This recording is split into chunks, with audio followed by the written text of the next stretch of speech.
I trained with guys who were better than me. Yeah. I trained with stronger guys. I trained with bigger guys. I trained with Aaron Madron, who at the time who became one of the great IFBB pros, on the cover of magazines, was fantastic.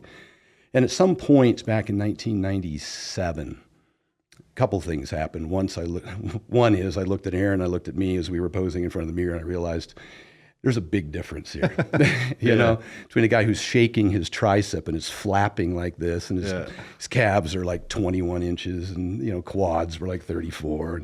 And I was like, you know, something's not right about this. And, it might sound like an absurd question, but how would you determine if somebody is genetically blessed enough to even have it be worth subjecting yourself to this kind of hormone exposure? Because it's like, obviously, at some level, people will always say, you'd be stupid to take stuff unless you're competing or unless you're a professional athlete. And then it's like, well, how do I even determine that I have the genetics that should dictate the justification of that? Well, you'd be stupid to take a lot of stuff at the compromise of your health, which, of course, back then we didn't do very much blood testing. Now, you know, of course, it's much more available and much more affordable. And I think the wise ones do it, not just for health, but also for performance, because there's things you can do to optimize your performance with those blood tests. But back then, you know, Aaron was one of those kids. When he was 18, he had 20-inch arms.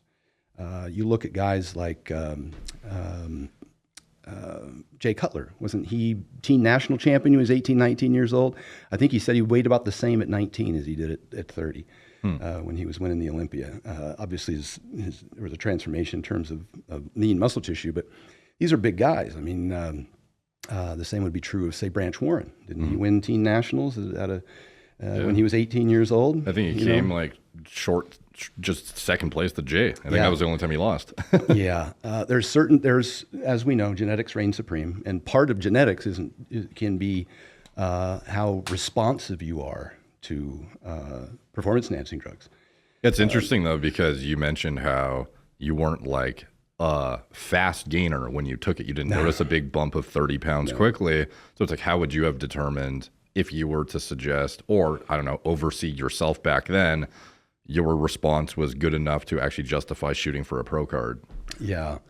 Well, at the time, you know, when you're 6 foot, you needed to be 250 on stage.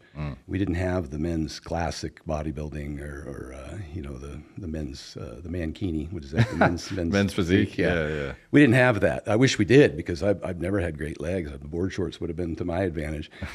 But that was your only option. Yeah. You know, when you're 150 pounds and you want to be a pro bodybuilder at 6 foot, you got to be 250. And so all bets are off until you get there. Yeah. You know, you just have to be big enough.